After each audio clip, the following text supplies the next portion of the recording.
today, I'm speaking with someone.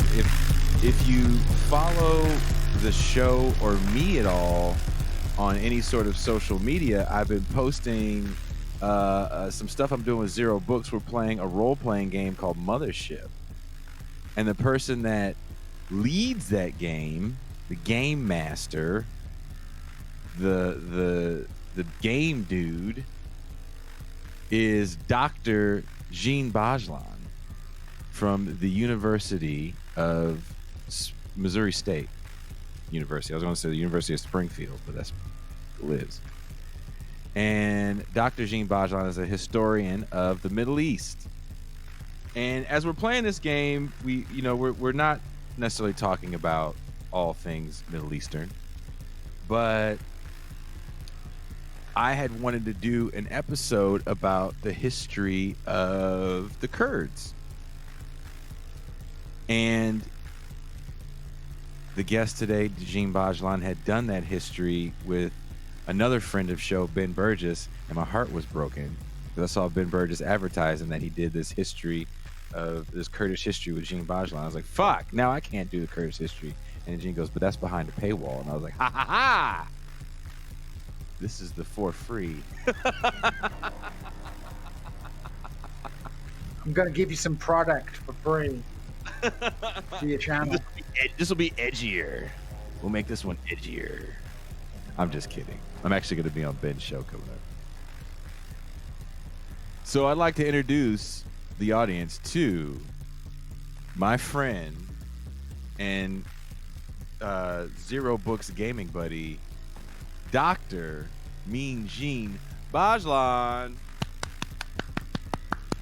Thank you so much for having me, Jason. It's great to speak to you. It's great to be here. It's always fun to chat with you, and I'm looking forward to today. So,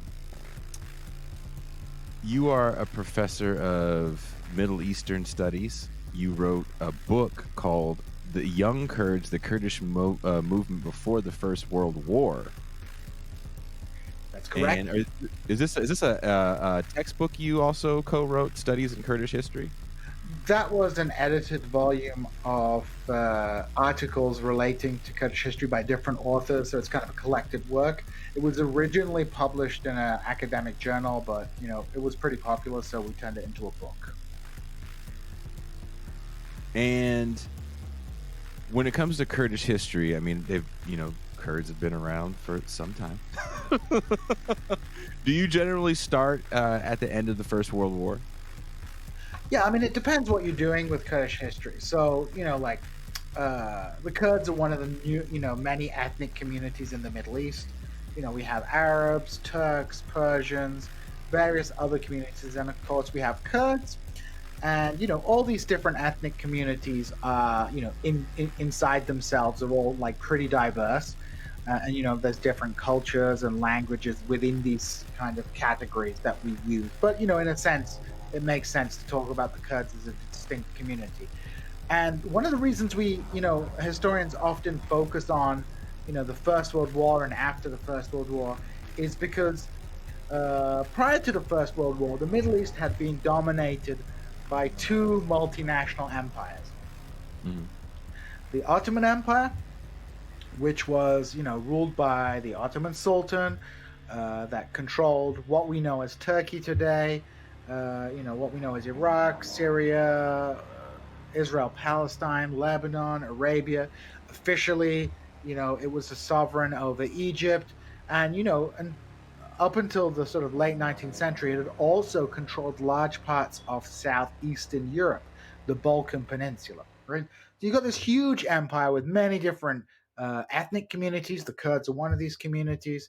You've got many different religious communities. Muslims are the majority, but there are large populations of Christians and a Jewish community and so on and so forth. And then you have the Qajar Empire, which is Iran. And Iran, too, is a kind of multinational state with many different ethnic communities. Even today, Persians, speakers of the Persian language, are only perhaps about, half to 60% of the population. There are other really big minorities. Kurds are one minority in Iran, but there are also Azerbaijani Turks. Baluchis, Luris, Turkmens, lots of different communities. So you have these like super diverse empires. Now, at the end of the First World War, the Ottoman Empire, it gets into the war on the side of Germany. Big mistake for the Ottomans. They're defeated, and the British and the French, they decide to carve up the Ottoman Empire. They decide to basically try and make new colonies. Now, in the part of the Ottoman Empire, the kind of core region that is Turkey today, the remnants of the Ottoman army were able to kind of militarily defeat attempts to partition that particular part of the empire. And that led to the creation of the Republic of Turkey. So the remnants of the Ottoman army and the Ottoman administration, led by Mustafa Kemal Pasha, who became Mustafa Kemal Ataturk, who was the founder of the Republic of Turkey, they were able to successfully resist European attempts to partition that region. And what they did, initially they fought their kind of war of resistance in the name of the Ottoman Sultan, but they very quickly, in the early 1920s, when the military victories had been won, basically got rid of the old Ottoman Sultan and declared the Ottoman Empire null and void and proclaimed Turkey a republic. Now, in the regions of the Ottoman Empire, like Iraq, Syria, Arabia, those regions had been occupied by the British during the First World War. So, possession is 9/10 of the law. So, the British, along with their French allies, had made an agreement to, split up these regions after the war. But, America had become involved in the war. There was this whole discourse about, this war being, the First World War being a war to liberate nations. There was Woodrow Wilson's 14 points, which included the right of nations to national self-determination. So basically, if the British and French had defeated the Ottomans 50 years earlier, they would have just turned those places into colonies. But instead, they turned them into what became known as mandates. And mandates were kind of like basically an agreement where the British and French were like, okay, we're going to set up a country here. You guys aren't like fit enough to rule yourself yet, but there's a pathway to independence. So the British and the French established a series of Arab nation states in the Middle East. So that includes Iraq, that includes Syria. There's Palestine, which is a whole kind of like different ball game because there's an indigenous Arabic majority of Christians and Muslims, but the British also make a promise to the Jewish community that Palestine could serve as a national homeland for the Jews. So there's a whole complicated situation there. There's also the British help in the creation of Jordan, and there's some more complicated things that we don't need to go into that happen in Arabia. But what happens is the old Ottoman breaks up into a series of Arab nation states, and of course the Republic of Turkey. So one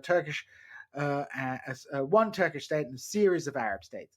However, these aren't the only communities in the Ottoman Empire. And the Kurdish community was one community that at the end of the war, many elites in that community were like, hey, if we're breaking up the empire into nation states, the Kurds are their own people with their own culture, history, and language and territory. Therefore, we want to have a nation state. And in 1920, one of the agreements, the Treaty of Sevres, actually included a provision that would allow for the creation of a Kurdish nation state. But what happens is the northern parts of the Kurdish inhabited regions of the Ottoman Empire, they remained under the control of the Ottoman military at the end of the war. And when Mustafa Kemal leads his rebellion and establishes the Republic of Turkey, he ensures that these like northern areas of Kurdish inhabitation remain part of the Republic of Turkey. Meanwhile, the British, for a variety of different reasons, want to include the southern districts of Kurdish inhabitation, what Kurds call southern Kurdistan, into the newly formed state of Iraq. Iraq was a predominantly Shia country. The British were very suspicious of Shia Islam and preferred Sunni Islam. They imported a king from Arabia, the Hashemite dynasty, who was a Sunni. And the problem would have been is that, without the Kurdish component, Sunnis would have been a very small minority in Iraq. But the inclusion of the Kurds, who are predominantly Sunni, increased the proportion of Sunnis in the new Iraqi state. There were also economic and military reasons to want to include those regions. It would make Iraq more defensible from threats coming from the north, not just Turkey, but possibly the Soviet Union. So, although Kurds had been at times promised a state, and Kurdish activists had pushed for a state at the end of the First World War, the Kurds did not receive a state. Thus, the Kurdish community came to be divided between these new states that had been created out of the ashes of the Ottoman Empire. It's a bit complicated, but I hope that kind of gives you a kind of overview of why we focus. Good brief history. That's actually pretty excellent. and so there is no Kurdistan, right? We have Kurds living in all these, what you said, so northern Syria. Yep, northern Syria, northern Iraq, southeastern Turkey, and northwestern Iran, right? So all these regions are inhabited by Kurds, and they're a kind of contiguous region that Kurds call Kurdistan. And the region has been called Kurdistan for a long period of time. It has been used as an official name at times. The Ottomans used it in the 19th century as the name of a province. The province of Kurdistan didn't cover all the Kurdish regions of the Ottoman Empire, but it covered many of them. There's a province in Iran that uses the term Kurdistan. Today in Iraq, the official name of the autonomous regional Kurdish autonomous region in the north of the country is the Kurdistan region of Iraq. So that's official usage as well. Interestingly, the term Rojava, which is used in relation to Syria, Rojava means west. And the reason they call that part west is because from the Kurdish perspective, that's the west of Kurdistan, if that makes sense to you. So Kurds use the term, the term has been used formally as a name of provinces or autonomous regions at various times in history. But in a general sense, Kurds use it to refer to the homeland in a kind of cultural and geographical sense, although it does not refer to a specific nation state today. There's no, Republic of Kurdistan. And there was, would you say Kurdish genocide during the, I almost said Osama bin Laden, Saddam Hussein years?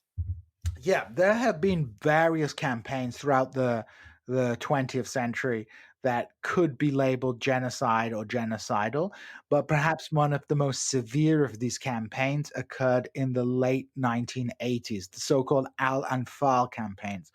Al-Anfal is a reference to the verse from the Quran that discusses the spoils of war. So basically, during the Iran-Iraq War, in the 1980s, there were Kurdish populations in both Iraq and Iran.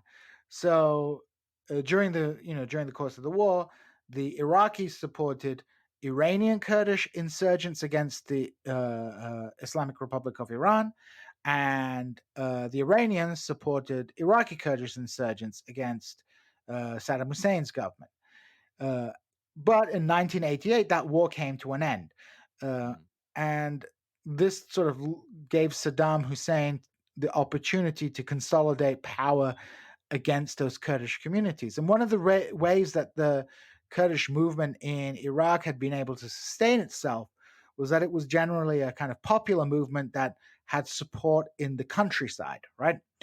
So basically, these campaigns involved the sort of massacre and depopulation of the rural districts of Kurdistan, the movement of populations to kind of government-controlled villages that could be surveilled relatively easy, and the mass execution of individuals associated with insurgents groups in Iraq, and various weaponry was used in this, including chemical warfare.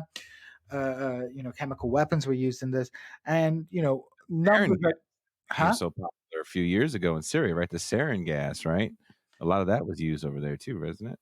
In Kurdistan, mustard gas was used, but yes, there was a variety of different gas is that we used. Like poison gas technology. People seem have this image that it's some kind of very sophisticated technology, but they've been using that shit since the First World War. This So is, it's relatively. It can be literally as easy as dumping chemicals out of a helicopter. and this seems so long ago now, but it was only 2019. President Trump at the time pulled a bunch of troops out of the northern Syria region, and there was some pushback that he got from the U.S. from a lot of people, actually, from the right, surprisingly, that we were leaving our allies, our Kurdish allies, that were helping us fight ISIS. Yeah. Yeah, I mean, yeah. So this is kind of the complexities of the Kurdish question that like people don't get, right? And can confuse people. So when we talk about the Kurds, in political sense, obviously, there are political divisions amongst the Kurds, but we can also think of the Kurds as having very distinct movements. Like the Kurds in Iraq are like organizationally and politically very distinct from the Kurds in Syria. And there's actually a funny bit where Trump was talking to the Kurdish leader of Iraq, so the Kurdish leader in Iraq, and it was like super obvious from what Trump was saying that he was talking about stuff in Syria. He didn't realize that this guy had nothing to do with the political leadership of the Kurds in Syria. He was like talking about stuff in Syria, and the Iraqi Kurdish leader didn't have anything to do with that. So yeah, the Kurds in Iraq, and I'm just dialing back on this just to put this in context about Syria. So the Kurds in Iraq have a long history of working with the United States.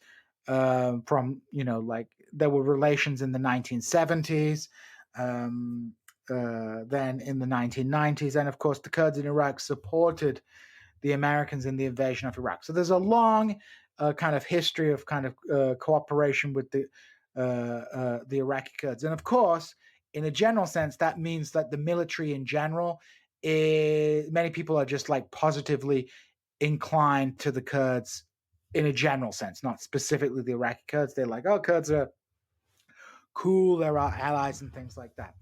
And the Iraqi Kurdish political movement is like pretty well established. They have an officially recognized autonomous region. They have like, if you go to the north of Iraq, it's like its own like independent country, right? They don't have complete independence, but it's largely autonomous. Schools, they have their own corrupt leadership and so on and so forth. They have their own military, the Peshmerga. So they have, and they have like good relations with politicians in the United States. And the Iraqi Kurdish movement, in a general sense, is kind of like very, very neoliberal, like economics, conservative politics kind of. They're secular, but they're like not particularly radical. Now in Syria, the Kurdish movement is a lot more radical, a lot more left wing, and this is why the Kurds in Syria have been a kind of controversial topic amongst the left in America, is because some people see the Kurds in Syria who in 2014 forged an alliance with the United States within the context of the fight against ISIS.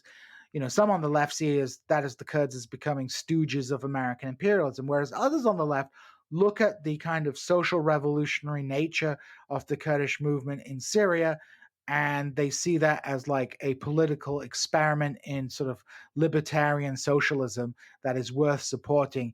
And they see the alliance with the United States as one born out of necessity, because, when you have ISIS breathing down your neck, there aren't many political options. So that political movement in Syria has different historical origins. Many of the Kurdish fighters in Syria originally were part of the Kurdistan Workers' Party, which fought in Turkey.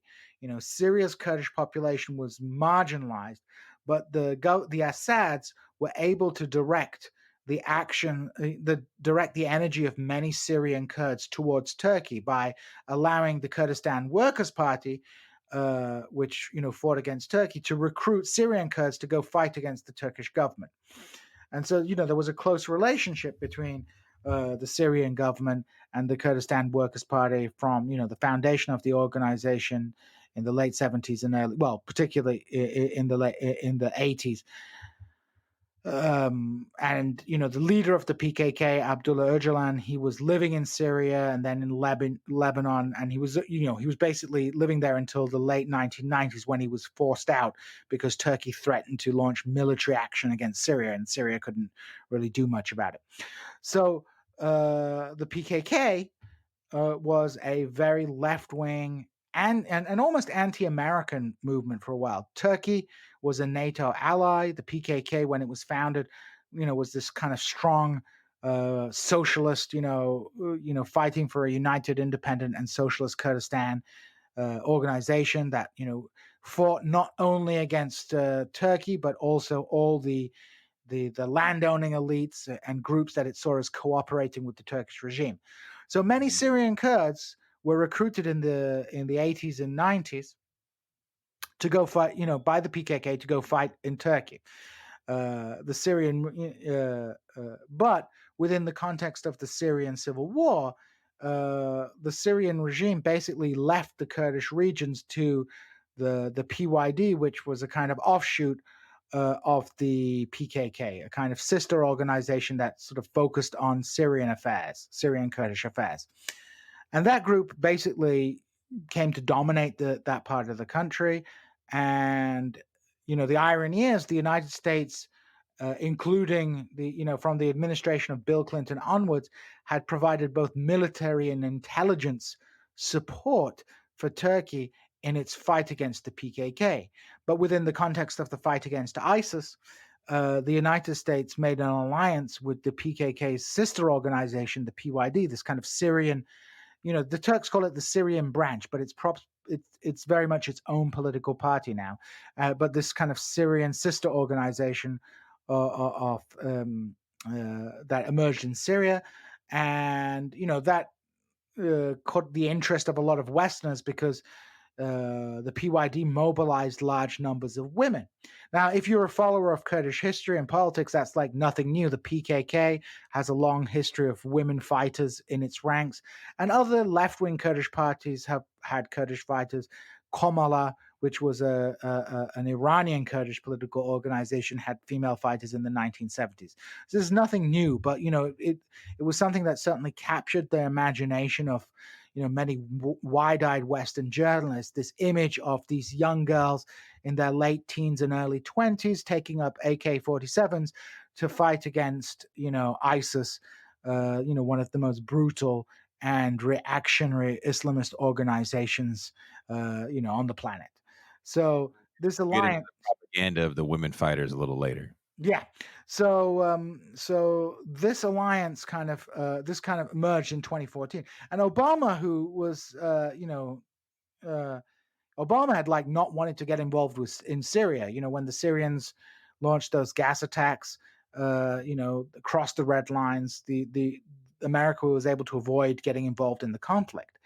But ISIS presented a new problem because ISIS, as you might remember, in the summer of 2014, invaded Iraq, seized about a third of the country, and threatened to destabilize the entire region. So the Americans, had to re-entered the region to fight ISIS, and this meant fighting ISIS not only in Iraq but in its bases of operation in Syria. So basically,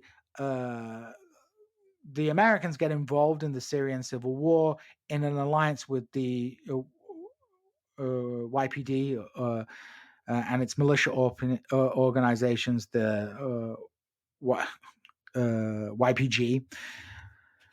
There's a whole bunch of acronyms. Sorry, I get. No, I noticed the acronyms don't. For me, they don't equal. Like YPGs and like the Young People's Guerrillas. It stands for something. Yeah.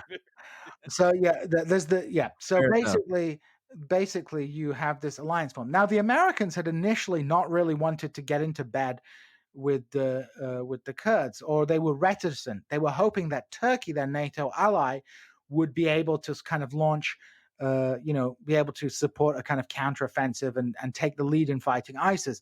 But, Turkey's attempts basically failed. Turkey also had left the borders open to allow fighters from across Europe and Asia to come and fight in Syria, and many of those fighters had gone on to fight for ISIS. So, the failure to come to kind of an arrangement with Turkey on how to counter ISIS led the Americans into this alliance with the Syrian Kurds, this left-wing organization that has links to a group that the United States had designated a terrorist organization. The leader, who I mentioned, Abdullah Öcalan, he was captured by Turkish authorities while on the run in 1999, and he was captured in part because of American intelligence tip-offs, right? So you have this group with links to an organization that the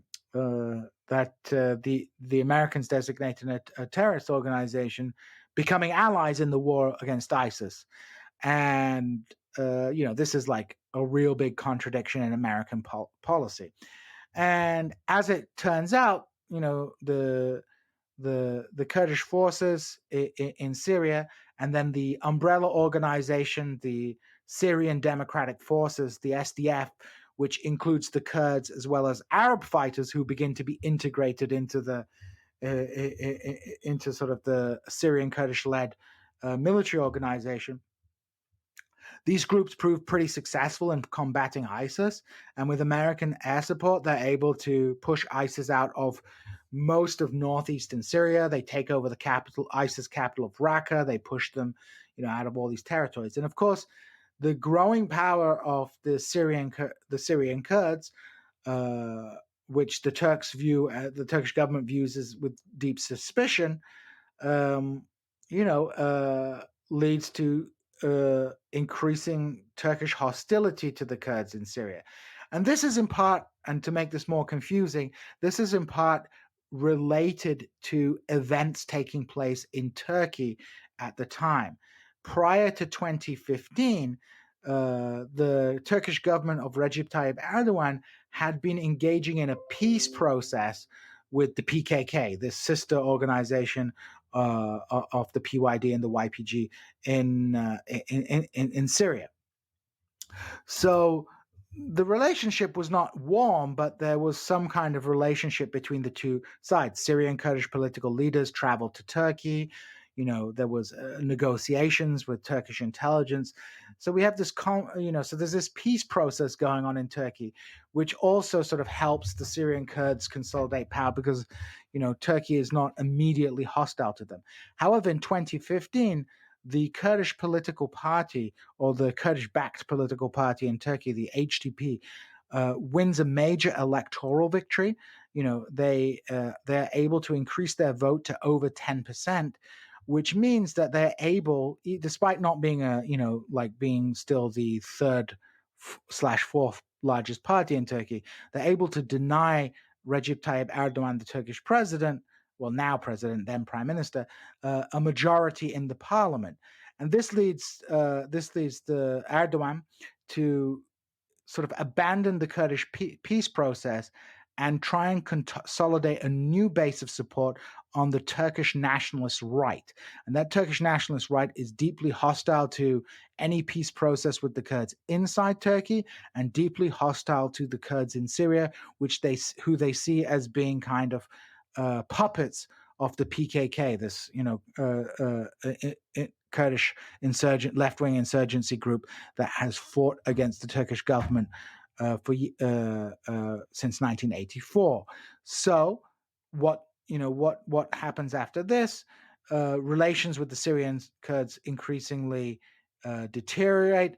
Turkey begins to occupy parts of Syria. At first, regions that the Syrian Kurds had not occupied. But then in 2017, the Turks attacked the region of Afrin, which was a Kurdish-controlled region in the northwest of Syria, and the Turks invade the region, depose the local Kurdish government, and ethnically cleanse most of the Kurds from the region, and are basically ruling that region through former Al Qaeda and ISIS fighters who they've kind of welded together into their own kind of pro-Turkish militia. Now, that wasn't really much to do with the Americans, because Afrin was a region that was actually under the protection of the Russians. So when the Russians pulled out, the Turks were able to go. What happened in 2019 is Trump really did a dirty on the Syrian Kurds. So tensions had been rising for months between the Syrian Kurds and Turkey. Turkey was increasingly, stating its intentions openly to attack Rojava, the Syrian Kurdish region. And this wasn't new. There had been flashpoints before, but Turkey, while willing to fight against, the Kurds, was less willing to engage against the Americans. So, a couple of years earlier, there'd been some tensions over the control of the town of Manbij. This is a small town, and the Turks were very upset that Kurdish forces had occupied the region. They threatened to attack the region, but because the Americans placed troops there, the Turks' blusters came to nothing. So there were attempts by the kind of foreign policy establishment to de-escalate tensions between the Syrian Kurds and Turkey, and this included the American administration persuading the Syrian Kurds to dismantle their fortifications on the Turkish border. And Really? so the Syrian Kurds are like, we don't want to fight Turkey, so we'll dismantle these things. We're happy to have observers there. And then all of a sudden, Trump has a telephone call with Erdogan and pulls back the American forces from the border, and Turkey attacks and starts, it attacks with basically these kind of ex-ISIS, ex-Al-Qaeda kind of jihadist militias that it's kind of welded together, sends them across the border. They get engaged in campaigns of murder, rape, decapitations, because these aren't trained soldiers, like armies are brutal, but some of these, we have some pretty horrific pictures. So, a lot of people are, even though they're not ideologically sympathetic to the Syrian Kurds, are like, we're doing the dirty on the guys who provided the ground troops in the fight against ISIS. Now, Trump kind of reverses that, because he gets like a lot of blowback, not just from the establishment, but from the evangelical base. And there's like a whole ton of different stories around this. There are like evangelical groups that basically the Kurds in Syria had a relatively liberal policy towards like Christians. It's not to say all the Christians in the region are like super happy, but there are several Christian communities, Syriacs, Assyrians, Armenians living in the region. And, like Turkey is viewed with great suspicion and hostility by evangelicals, especially because of basically the Turkish government held an evangelical missionary, Andrew Brunson, hostage a couple of years back. So the evangelicals don't like Turkey, and they, so Trump got blowback from a lot of different directions from his own side, right? And so he kind of reversed his position, but a lot of the damage was done. Certain territories were taken, and the Syrian Kurdish political project was weakened once again. So it wasn't a complete disaster, but it was definitely a major blow. And it kind of sucked for many Kurds. Some people on the left were like, it's good that American troops are leaving, but many on the left were like, the positioning of a couple of hundred American troops on the Syrian-Turkish border was preventing a conflict. It's not really a success for anti-imperialism if the Americans withdraw and then NATO ally Turkey moves in and starts massacring people. It's like, at best, it's a sidestep, right? So, Was that your perspective on the whole thing too? Yeah, that was my perspective. Like a lot of people were like, well, you can never trust the Americans. We told you so. And it's like, and I wrote about this at the time. I was like, yeah, this policy of allying with the Americans is always going to be a contradiction, because, the Turkish government is hostile to the Syrian Kurds, and at some point that contradiction is going to come to a head. And when that happens, it's very likely that Turkey will choose Ankara over its Kurdish allies. So nobody was like, oh, I don't think many people were going into this saying that, oh, damn, from now on, the Americans are a sure thing. But, when you're fighting ISIS and you don't have, you don't have any other kind of options for military alliances, beggars can't be choosers, right? So, it's perfectly reasonable to critique that strategy, but people are like, well, we told you so, and this is also a great success because Trump is withdrawing troops. But he moved those troops to Saudi Arabia straight afterwards, and was Troops really withdrawn. I'm sorry, Gene. That they weren't really withdrawn. They were just moved over. yeah, like some troops were moved to the. I don't know the details exactly of the deployments, but well, actually, I believe some were moved back to the American bases in Iraq, and I think after that, some of those same troops were actually redeployed to Saudi Arabia. I think one of the funny parts was that Syria has some oil, and that oil had been under the control of the Syrian Kurds. Uh, and I think when Trump realized that there was some oil, he immediately made sure that American troops were redeployed to the region or remained in the region to protect the oil. So you have this bizarre situation taking place with that. So Trump's policy was kind of incoherent. It seems that basically Erdogan got on the phone with him, and Erdogan was like, according to John Bolton, Erdogan was like really able to impress Trump because like Erdogan is like a guy who does these big rallies and stuff like that. Like Erdogan is way smarter than Trump, and he's got like way more like strategic thinking. He's not like Erdogan's not like some political genius, but compared to Trump, he is. And he was very good at like persuading Trump that no, like you got to trust me. Like I can get big rallies. Kurds love me. Don't worry about it. We got this. We're fighting terrorists. And Trump got rolled. And yeah, people were like, bro, what are you doing? This is like super embarrassing that our allies are getting massacred. Even if we don't care about our allies, it's like, it's just bad PR, right? So, Yeah.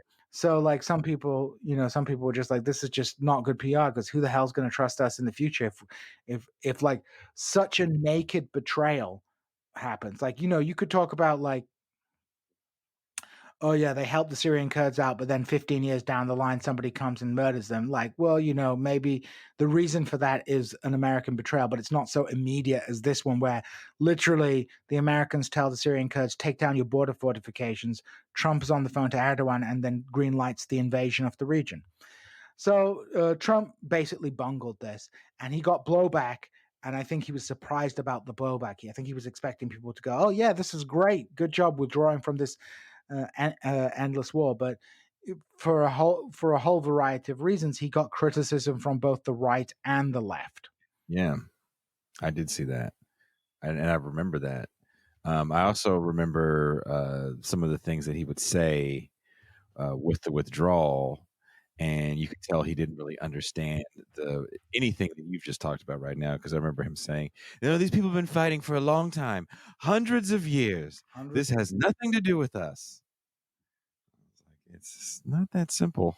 And you're trying to make it about some silly religious thing when it's way deeper than that. Yeah, no, that is fucking 100% correct. I mean, like, these kind of like religious narratives and like ethnic conflict narratives, they're like super easy to understand, but they're also like super inaccurate. So they don't really help us much, right? Kurds have not been fighting Turks forever, and Kurds and Arabs and it's like there has been violence and conflict, but like just to put it down to like these ancient hatreds makes no sense and really obfuscates like what the real dynamics promoting conflict are. It's also very offensive to think that people are going to fight for hundreds of thousands, or not hundreds of thousands, but like hundreds of years over, my God's better than your God. Yeah, like most people don't care, I don't think. No. No. Most people. I mean, like take for example ISIS, right? So on one hand, like yeah, ISIS is an Islamist organization, right? But the average ISIS fighter was not somebody like deeply schooled in Islamic theology, right? Mm-hmm. There was some young guy who like some imam or some sheikh tells them like, okay, you go murder these Christians, or you go murder these Yazidis, or you go murder these Shias because they're non-believers, and that is the way to get into heaven. And here's a bunch of meth, right? You know, so like there's like no deep like it's like religion in that case is simply like skins and shirts. It's like a football team, and that's how Mhm. religion is even in the United States. You I know, agree. when people are like, I'm a Christian, it's like, okay, like what do you do? It's like, yeah, some people go to church, right?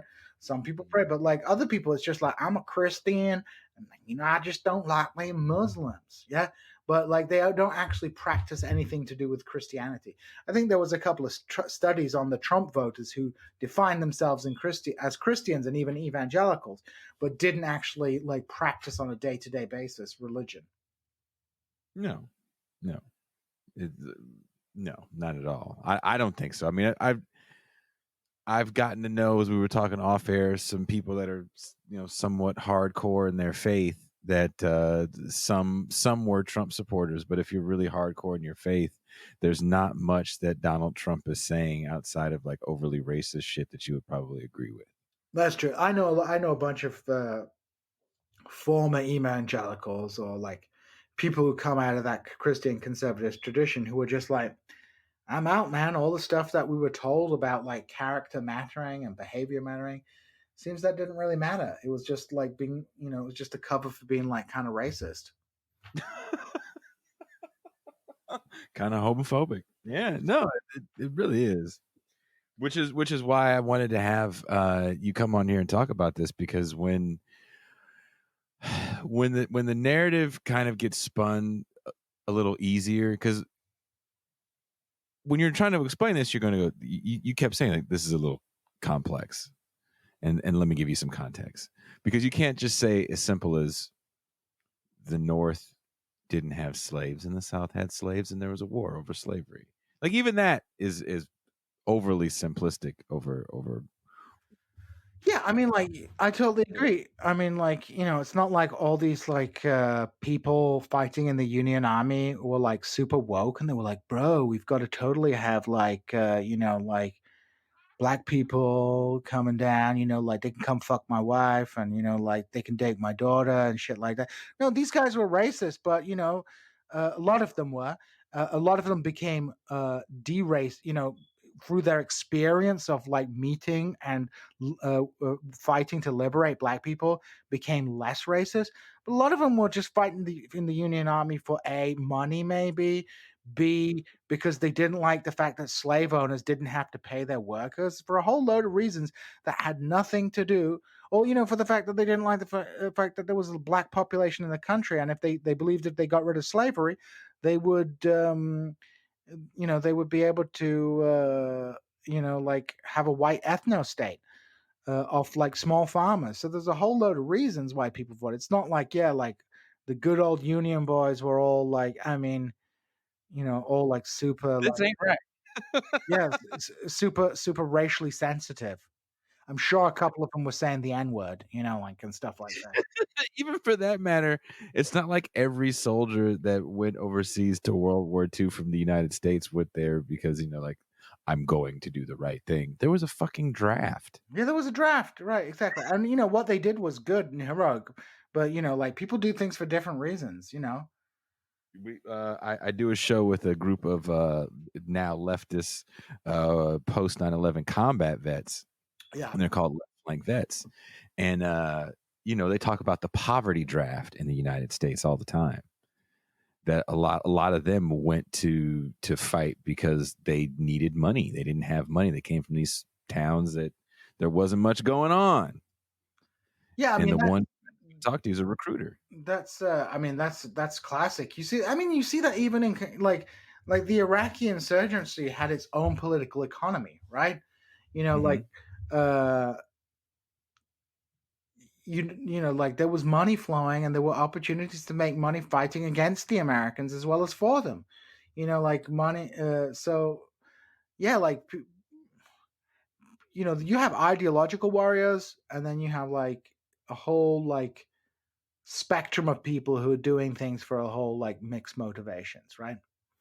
And it's silly to think that, everyone is fighting on the behalf of their God. Yeah, it's silly to think everyone is fighting on behalf of their God. Like, in ISIS in one way, like people want to like compare them to, all these like you know radical like Islamic sects from throughout Islamic history, or they want to compare them to the Nazis and things like that. But one good way to look at ISIS is like Chicago gangs, right? It's just a Right. bunch of young people who want to live a thug life. I don't know, like who see that as being a kind of way of doing it, right? They want to like you That's an interesting perspective, actually. you see them like, for example, there's videos of them talking about uh, the rape that they conduct and the sexual slaves that they buy and things like that. And when they're talking, they're just talking about, yeah, I'm going to get this hot one. I'm going to pay $50 for her. I'm going to fuck her every day and stuff like that. Just talking like that.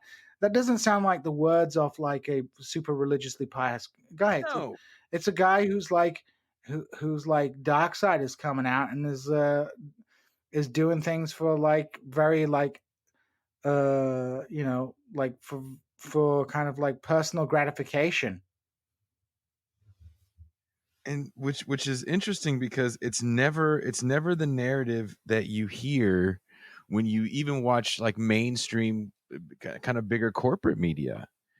It always stems from, and then the propagandic movies, which is another thing I wanted to get into, was like the propaganda that the Clinton family is getting behind. But there's always some sort of like magical reason almost that the good quote unquote good people are fighting. And another thing I wanted to ask you about: did you ever follow the White Helmets movie or I did documentary? not. I did not follow the white helmet stuff very closely. I kind of know a bit about it. I never saw the movie. The guy killed himself in Istanbul, I believe, like not so long ago. Like the head of the White Helmets. Oh, Yeah, that seems counterproductive. he killed himself.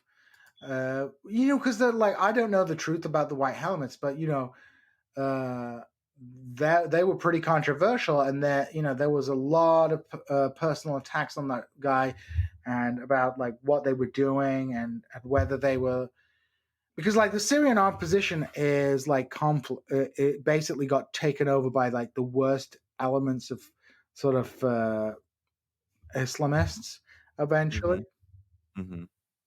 and so like a lot of people,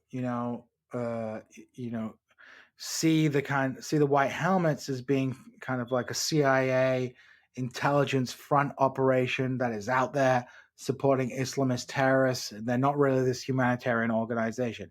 I like have like no idea on the specifics of them or how to judge them or anything like that. But if they were like genuinely out there doing that work because they felt the need to do it, I can imagine you would probably want to kill yourself after you've been accused of being like a CIA stooge with blood on your hands for like 5 years. So I don't know the truth behind it, but um, yeah, everything gets politicized within the context of a civil war. So, where are the Kurdish people now in 2021 in the year of another year of COVID? Yeah, like, well, the Kurds are. It's like things have been kind of going down. Like things kind of peaked for the Kurds in around 2014, and Mm-hmm. then things have been going down ever since. So, like in Turkey, the Kurdish movement, the HDP, the parliamentary sort of movement uh, is basically being repressed.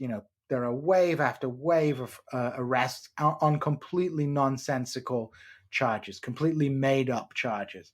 European Court of Human Rights have called on for the release of Kurdish political leaders, but the Turkish government just keeps them locked up. And the main figure that we might point to is Salahuddin Demirtas, who was a former presidential candidate and the leader of the HDP. And Erdogan locked him up because he was a young, charismatic guy, and although he wasn't immediately a threat to Erdogan's power, I think Erdogan saw someone who might have the potential to be a threat in the long term. The leader of the main opposition party in Turkey is called the Republican People's Party, Kılıçdaroğlu.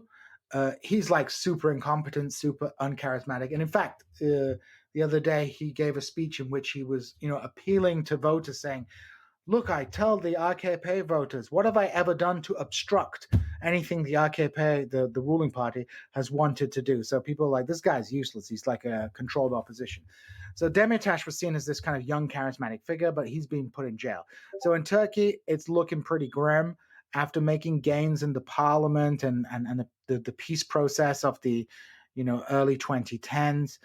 Everything seems to have gone back to the old sort of method of military repression and political repression. In Iraq, things are kind of at a status quo. In 2017, the Iraqi Kurds made a massive miscalculation, a very stupid blunder. They held a referendum on independence, and that led to a brief skirmish with the Iraqi central government. But, the Kurds lost a bit of territory, but now, things are very much as they were. Kurdish autonomy in Iraq is pretty secure, right? It's pretty, like well established. Kurdish political leaders in Iraq have connections, and they're rich. They're rich as hell. They're sending their kids to university in the U.S. They're buying houses in Beverly Hills. It's a good times if you're a member of the Iraqi Kurdish elite. Not so good if you're a member of the Iraqi Kurdish population, because the economy has gone to shit because of the low price of oil and because of the COVID crisis.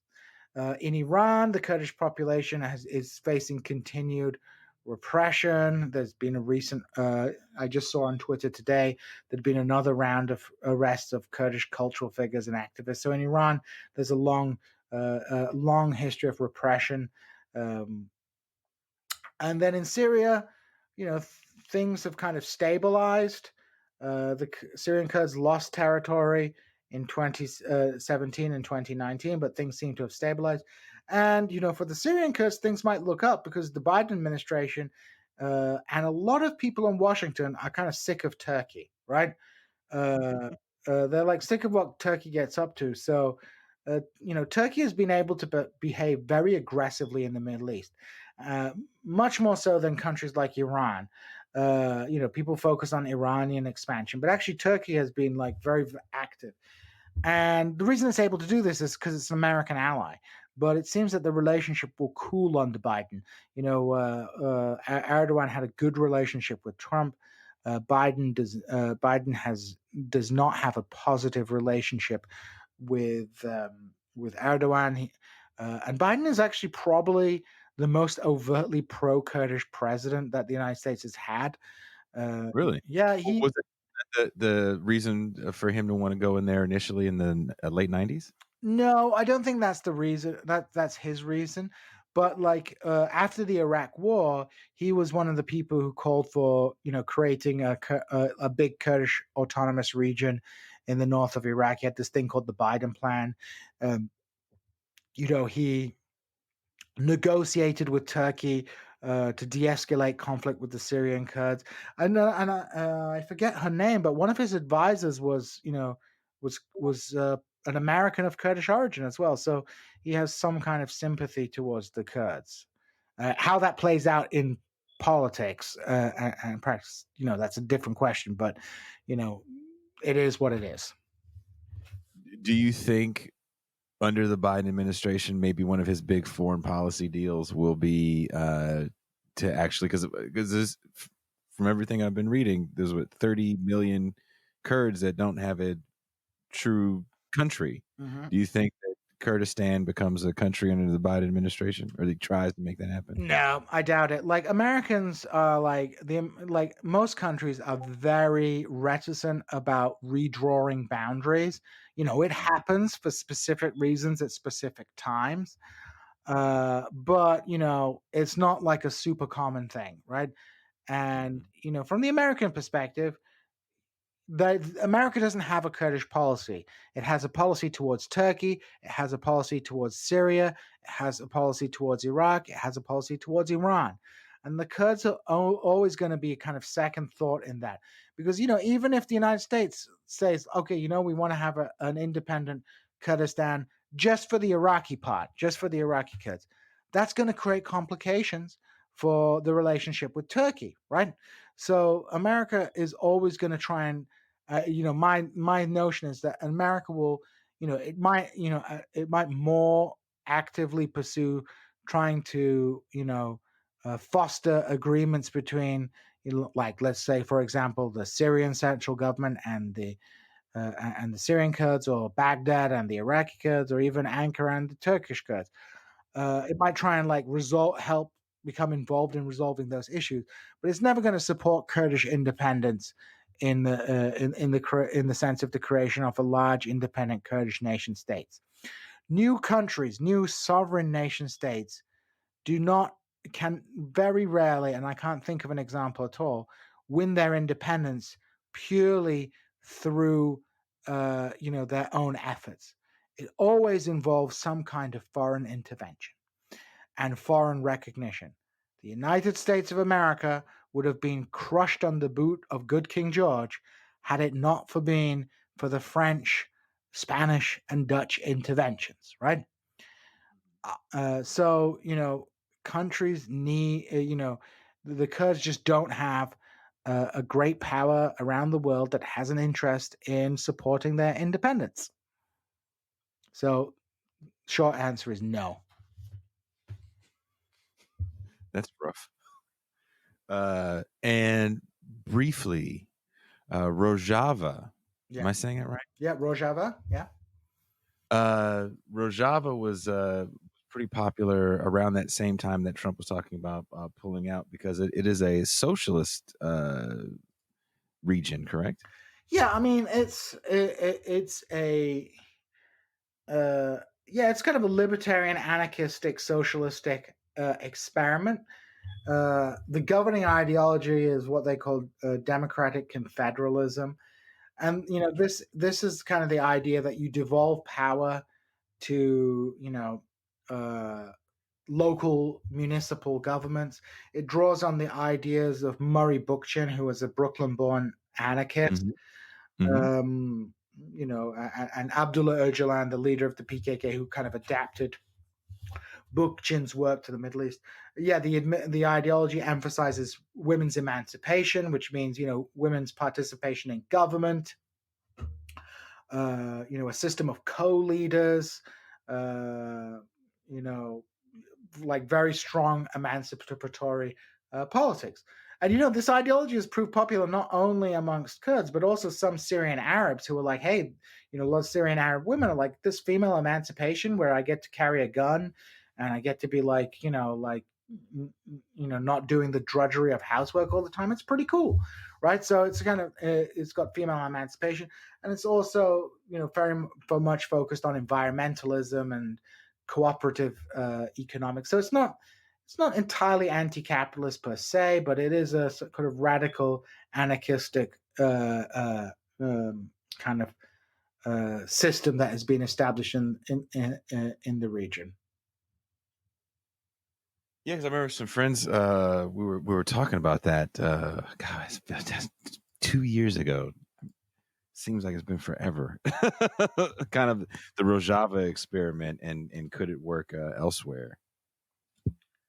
That's the big thing that supporters of Rojava say. That idea, so one of the interesting things about Rojava is that, unlike in Iraq, the Iraqi Kurds are very much like old school nationalists, right? They want to have an independent state, right? Geopolitics means they can't have an independent state, so they want kind of as much autonomy as they can, and they want their autonomous region to look like a nation state as much as possible. Its own flag, all that jazz, right? Mm-hmm. But although many of the grassroots amongst the Syrian Kurds are Kurdish nationalists who are really into Kurdish language, culture, and so on and so forth. The official ideology is anti-nationalist, and it sees democratic confederalism and this kind of radical devolution of political power to municipalities and local governments, and the creation of kind of autonomous cantons, they call them, sees that as a kind of way to resolve the national question in the Middle East. The argument of Abdullah Öcalan is that, the nation state as a model of political organization has failed, and we need to come up with a new model. So many advocates, like I have a friend, he's from London, Greek Cypriot. He wants to see the reunification of, North and South Cyprus, the Turkish part of Cyprus and the Greek part of Cyprus. And he is attracted to democratic confederalism because he sees it as a way that the Greek and Turkish communities could live together in peace, as kind of in an alternative system, that is kind of anti-nationalist.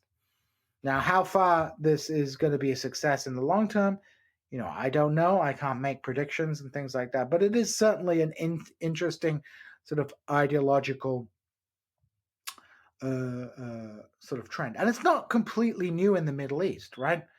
At the beginning of the 20th century, many groups in the Ottoman Empire, they were keen to advance the culture and language and of their community, to have their communities be successful.